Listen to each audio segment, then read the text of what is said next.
ನೋಡಿ, ದರ ಏರಿಕೆಯ ಬಗ್ಗೆ ಸಾರ್ವಜನಿಕರು ಕೂಡ ಸರ್ಕಾರಕ್ಕೆ ಹಿಡಿಶಾಪ ಹಾಕ್ತಾ ಇದ್ದಾರೆ. ಯಾಕೆ ಮಾಡಿದ್ದಾರೆ? ನಾವೇನಾದರೂ ಗ್ಯಾರಂಟಿ ಕೊಡಿ ಅಂತ ಕೇಳಿದ್ವಾ? ಯಾಕೆ ಈ ರೀತಿ ನಮ್ಮ ಮೇಲೆ ಬರೆ ಹಾಕ್ತಾ ಇದ್ದಾರೆ ಅನ್ನೋ ಮಾತನ್ನ ಕೂಡ ಮಾತಾಡ್ತಾ ಇದ್ದಾರೆ. ಇನ್ನು ಈ ಬಗ್ಗೆ ಮಾತನಾಡೋದಕ್ಕೆ ಗೆಸ್ಟ್ಗಳು ಕೂಡ ಕಾರ್ಯಕ್ರಮಕ್ಕೆ ಜಾಯ್ನ್ ಆಗಿದ್ದಾರೆ. ಅವ್ರನ್ನ ವೆಲ್ಕಮ್ ಮಾಡೋಣ. ಮೊದಲಿಗೆ ಕಾಂಗ್ರೆಸ್ ವಕ್ತಾರರಾದಂಥ ನಟರಾಜ್ ಗೌಡ್ರು ಇದ್ದಾರೆ. ನಟರಾಜ್ ಗೌಡ್ರೆ, ಕಾರ್ಯಕ್ರಮಕ್ಕೆ ಸ್ವಾಗತ. ನಮಸ್ತೆ. ಹಾಗೆ ಬಿಜೆಪಿ ವಕ್ತಾರರಾದಂಥ ರತನ್ ರಮೇಶ್ ಪೂಜಾರಿ ಇದ್ದಾರೆ. ರತನ್ ಅವರೇ, ನಿಮಗೂ ಕಾರ್ಯಕ್ರಮಕ್ಕೆ ಸ್ವಾಗತ. ನಟರಾಜ್ ಗೌಡ್ರೆ, ಈಗ ತಾನೇ ಸಾರ್ವಜನಿಕರೊಬ್ಬರು ಮಾತನಾಡಿದ್ರು, ಕೇಳಿಸ್ಕೊಂಡ್ರಿ. ಹೌದು. ಯಾಕೆ ಮಾಡಬೇಕು, ಯಾಕೆ ಮಾಡ್ತಾ ಇದ್ದಾರೆ? ಏನಾದರೂ ಗ್ಯಾರಂಟಿ ಕೊಡಿ ಅಂತ ನಾವು ಕೇಳಿದ್ವಾ ಸರ್ಕಾರದವ್ರನ್ನ? ಗ್ಯಾರಂಟಿ ಕೊಡೋದು ಅವರೇನೆ, ಈ ಕಡೆ ನಮ್ಮ ಮೇಲೆ ಬರೆ ಹಾಕೋದು ಅವರೇನೆ ಅಂತ. ಅಂದ್ರೆ ಏನ್ ರೀಸನಿಂಗ್ ಮಾಡಿದ್ರಿ? ಇಲ್ಲ ನೋಡಿ, ಸ್ವಲ್ಪ ಮಾಹಿತಿ ಕೊರತೆ ಇದ್ರೆ ಆ ಥರ ಮಾತಾಡ್ತಾರೆ. ಕೆಲವು ಸಾರ್ವಜನಿಕರಿಗೆ ಮಾಹಿತಿಯ ಕೊರತೆ ಆದರೆ ಹಂಗಾಗುತ್ತೆ. ಈ ಗ್ಯಾರಂಟಿ ಯೋಜನೆಗಾಗಲಿ ಅಥವಾ ಅದರ ಹಣಕಾಸಿನ ನಿರ್ವಹಣೆಗಾಗಲಿ ಬೆಲೆ ಏರಿಕೆ ಅನ್ನೋದು ಆಗೋದಿಲ್ಲ. ಈ ಟಿಕೆಟ್ಗಳಲ್ಲಿ ಬೆಲೆ ಏರಿಕೆ ಅನ್ನೋದು ಪರಿಷ್ಕರಣೆ ಎವ್ರಿ ಇಯರ್ ಆಗಬೇಕು. ಅದು 1 ಪೈಸೆ ಆಗುತ್ತೋ, 1 ರೂಪಾಯಿ ಆಗುತ್ತೋ, ಅದು 3% ಆಗುತ್ತೋ, 8% ಆಗುತ್ತೋ. ಈಗ ಹಣದುಬ್ಬರ ಯಾವ ರೀತಿ ಇದೆ, ದೇಶದ GDP ಯಾವ ರೀತಿ ಇದೆ, ಯಾವ ರೀತಿ GDP ಗ್ರೋತ್ ಆಗುತ್ತೆ ಅಥವಾ ಡಿಗ್ರೋತ್ ಆಗುತ್ತೆ, ಅದ್ರ ಮುಖೇನ ನಾವು ಸರಿದೂಗಿಸ್ಲಿಕ್ಕೋಸ್ಕರ ಬೆಲೆ ಏರಿಕೆ ಎಲ್ಲದರಲ್ಲೂ ಆಗುತ್ತೆ. ಎಲ್ಲ ರಂಗದಲ್ಲೂ, ಎಲ್ಲ ವಿಭಾಗದಲ್ಲೂ ಆಗುತ್ತೆ. ಈಗ ಸರ್ಕಾರಿ ನೌಕರರಿಗೆ ಆಗಲಿ ವಾರ್ಷಿಕವಾಗಿ 5ರಿಂದ 8% ಅವರಿಗೆ ಸ್ಯಾಲ್ರಿ ಇನ್ಕ್ರೀಸ್ ಆಗುತ್ತೆ. ಖಾಸಗಿ ವ್ಯಕ್ತಿಗಳಿಗೆ, ನೌಕರರಿಗೆ ಆಗಲಿ 5%ರಿಂದ 12% ಸ್ಯಾಲ್ರಿ ಇನ್ಕ್ರೀಸ್ ಆಗುತ್ತೆ. ಆಮೇಲೆ ಈಗ ನೋಡಿ, ತೈಲ ಬೆಲೆ ನೋಡಿ ನೀವು. ಈಗ ಕಳೆದ ನಿಮಿಷ ನಟರಾಜ್ ಗೌಡ್ರೆ, ರಾಮಲಿಂಗಾರೆಡ್ಡಿ ಸರ್ ಮಾತನಾಡ್ತಾ ಇದ್ದಾರೆ, ಬನ್ನಿ ನೋಡೋಣ. ಸರ್, ಈಗ ಮೊದಲನೇದಾಗಿ ಬಸ್ ದರ ಹೆಚ್ಚಳ ಮಾಡುವಂಥ ಪ್ರಸ್ತಾಪ ಇತ್ತು. ಈ ಪ್ರಸ್ತಾಪ ಏನು ಸರ್, ಯಾಕೆ ಇದು ಬೇಕಿತ್ತು ಅಂತ ಈ ಸಂದರ್ಭಕ್ಕೆ? ಯಾಕೆ ಬೇಕಾಗಿತ್ತು ಅಂದರೆ, ಈಗ ನಮ್ಮ BMTC 2014ರಲ್ಲಿ ನಾನು ಇದೇ ಇಲಾಖೆ ಮಂತ್ರಿ ಆಗಿದ್ದಾಗ ಟಿಕೆಟ್ ದರ ಏರಿಸಿದ್ವಿ. ಆವತ್ತು ಡೀಸೆಲ್ ಬೆಲೆ ಬರೀ 30 ರೂಪಾಯಿ ಇತ್ತು. ಸ್ಯಾಲ್ರೀಸು ಕಡಿಮೆ ಇತ್ತು, ಮತ್ತು ವೇರ್ ಆ್ಯಂಡ್ ಟೇರು ಕಡಿಮೆ ಇತ್ತು. ಉಳಿದಿರ್ತಕ್ಕಂಥ 3 ಕಾರ್ಪೊರೇಷನ್ನು, ಕಲ್ಯಾಣ ಕರ್ನಾಟಕ, ವಾಯವ್ಯ ಕರ್ನಾಟಕ, KSRTC, 2020 ಜನವರಿ 25ನೇ ತಾರೀಕು ಟಿಕೆಟ್ ದರ ಏರಿಸಿದ್ದು. ಈ ಜನವರಿ 25ಕ್ಕೆ 5 ವರ್ಷ ಮುಂಚೆ, 5 ವರ್ಷದಿಂದ ಟಿಕೆಟ್ ದರ ಏರಿಸಿರಲಿಲ್ಲ. ಆಗ ಪೆಟ್ರೋಲ್ ಬೆಲೆ 5 ವರ್ಷಕ್ಕೆ ಹಿಂದೆ 60 ರೂಪಾಯಿ ಇತ್ತು. ಈಗ 95-96 ಇರಬೇಕು.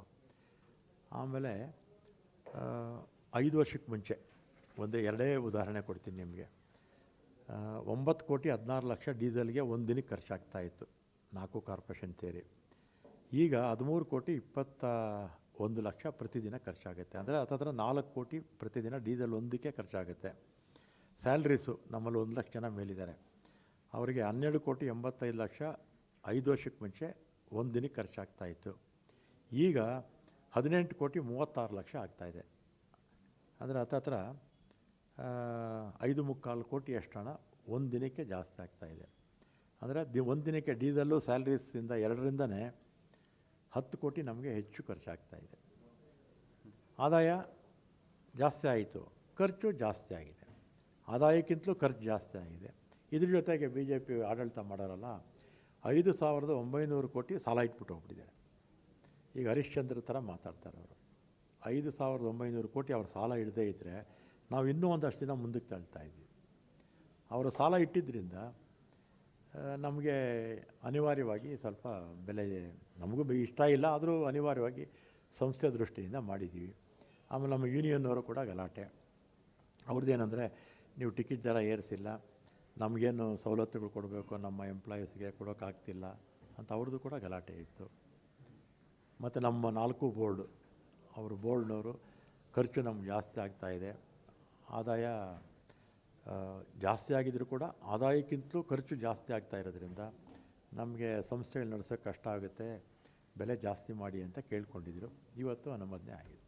ಸರ್, ಈಗ ಎಷ್ಟು % ಜಾಸ್ತಿ ಮಾಡಲಾಗುತ್ತೆ ಮತ್ತು ಇದರಿಂದ ಎಷ್ಟು ಲಾಭ ಆಗುತ್ತೆ ಸರ್ ಅಂತ? 15 ಒಂದು 900 ಕೋಟಿ, 900-1,000 ಕೋಟಿ ಜಾಸ್ತಿ ಆಗುತ್ತೆ. ಯಾವಾಗಿನ ಜಾರಿ ಪ್ಲಾನ್ ಇದೆ ಸರ್? 5ನೇ ತಾರೀಕು ಮಾಡ್ತೀರಿ. ಒಂದು ಪ್ರಶ್ನೆ ಅಂತ ಹೇಳಿದ್ರೆ, ಈಗ ಶಕ್ತಿ ಯೋಜನೆಯಿಂದ, ಶಕ್ತಿ ಯೋಜನೆ ಜನರಿಗೆ ಅನುಕೂಲ ಆಗಲಿ ಅಂತ ಕೊಟ್ರಿ, ಅದೇ ನಿಮ್ಗೆ ಹೊರೆ ಆಗ್ತಿದೆ. ಅದರಿಂದಲೇ ಈಗ ಈ ಒಂದು ಯೋಜನೆಯನ್ನು ಬಸ್ ದರ ಏರಿಕೆ ಪ್ರಸ್ತಾಪ ಆಯಿತು ಅಂತ ಹೇಳಿ. ಶಕ್ತಿ ಯೋಜನೆ ಈಗಲೂ ಇದೆಯಲ್ಲ, ಮಹಿಳೆಯರು ಏನು ಎಷ್ಟು ಜನ ಓಡಾಡ್ತಾರೆ ಅಷ್ಟು ಜನ ಸರ್ಕಾರನೇ ಕೊಡುತ್ತೆ ನಮಗೆ. ಶಕ್ತಿ ಯೋಜನೆಗೂ ಇದಕ್ಕೂ ಸಂಬಂಧನೇ ಇಲ್ಲ. ಶಕ್ತಿ ಯೋಜನೆಯಲ್ಲಿ ಯಾರು ಮಹಿಳೆಯರು ಓಡಾಡ್ತಾ ಇದ್ದಾರೆ, ಟಿಕೆಟ್ ದರ ಏರಿಸಿದ್ರು ಕೂಡ ಅದನ್ನು ಕೂಡ ಸರ್ಕಾರನೇ ಭರಿಸುತ್ತೆ. ನೀವೀಗ ಯುವ ನಿಧಿ ಕೊಟ್ರಿ, ನಿರುದ್ಯೋಗ ಇತ್ತು, ಕೇಂದ್ರ ಸರ್ಕಾರದ ವಿರುದ್ಧನೇ ಒಂದು ಕೊಟ್ರಿ. ಅದಾದ ಬಳಿಕವಾಗಿ ಈಗ ಬೆಲೆ ಏರಿಕೆ ಆಯಿತು, ಅದಕ್ಕೆ ಗೃಹಲಕ್ಷ್ಮಿ ಯೋಜನೆ ಕೊಡ್ತೀವಿ, ನಾವು ಬೆಲೆ ಏರಿಕೆಯನ್ನು ತಡಿಬೇಕು ಅಂತೇಳಿ ಅಂತ. ಪೆಟ್ರೋಲ್ ಬೆಲೆ ಏರಿಕೆಗೆ ನೀವು ಶಕ್ತಿ ಯೋಜನೆ ಸಮಸ್ಯೆ ಆಗಬಾರ್ದು ಅಂತೇಳಿ ನೀವು ಒಂದು ಕಡೆ ಅದೆಲ್ಲ ವಿರುದ್ಧ ಹೋರಾಟ ಮಾಡ್ಕೊಳ್ಬೋದು. ನೀವೇ ಜಾಸ್ತಿ ಮಾಡಿದ್ರೆ ಒಂದು ಸಾರ್ಥಕತೆ ಅನಿಸುತ್ತಾ ಅಂತ. ಈಗ ಒಂದು ಸಂಸ್ಥೆ, ಇವತ್ತು ನಾನು ಮಿನಿಸ್ಟರ್ ಆಗಿದ್ದೀನಿ, ನೆನ್ನೆ ಯಾರೋ ಇದ್ದರು, ನಾಳೆ ಯಾರೋ ಇರ್ತಾರೆ. ಸಂಸ್ಥೆಗಳು ಉಳಿಬೇಕೋ ಬೇಡ? ಒಂದು ದಿನಕ್ಕೆ ಡೀಸೆಲ್ಲು ಸ್ಯಾಲ್ರೀಸಿಂದಾನೆ 10 ಕೋಟಿ ನಮಗೆ ಖರ್ಚು ಜಾಸ್ತಿ ಬರ್ತಾ ಇದೆ. ಅದನ್ನು ಎಲ್ಲಿ ತರ್ತೀರಾ ನೀವು? ಈಗ ಮೋದಿ ಸಾಹೇಬರು 2014ರಲ್ಲಿ 30 ರೂಪಾಯಿ ಡೀಸೆಲ್ ಇತ್ತು, ಈಗ ಡೀಸೆಲ್ಲು ಪೆಟ್ರೋಲ್ನ 90 ರೂಪಾಯಿ 100 ರೂಪಾಯಿ ಮಾಡಿಬಿಟ್ರು. ದಿನನಿತ್ಯದ ಅಗತ್ಯ ವಸ್ತುಗಳು ಅವರು ಕೂಡ ಜಾಸ್ತಿ ಮಾಡಿಬಿಟ್ರು. ಅವರೆಲ್ಲ ಇಳಿಸ್ಬಿಟ್ರೆ ನಾವು ಕೂಡ ಇದನ್ನು ಕಡಿಮೆ ಮಾಡಬೇಕು. ಪ್ರತಿ ಬಾರಿ ಯೋಜನೆ ನಿಲ್ಲಿಸ್ತೀನಿ ಅಂತ ಹೇಳಿದಾಗಲೂ ಕೂಡ ಬಿಜೆಪಿ ಹೇಳ್ತಾ ಇತ್ತು ಶಕ್ತಿ ಯೋಜನೆ ನಿಲ್ಲಿಸ್ತಾರೆ ಅಂತೇಳಿ.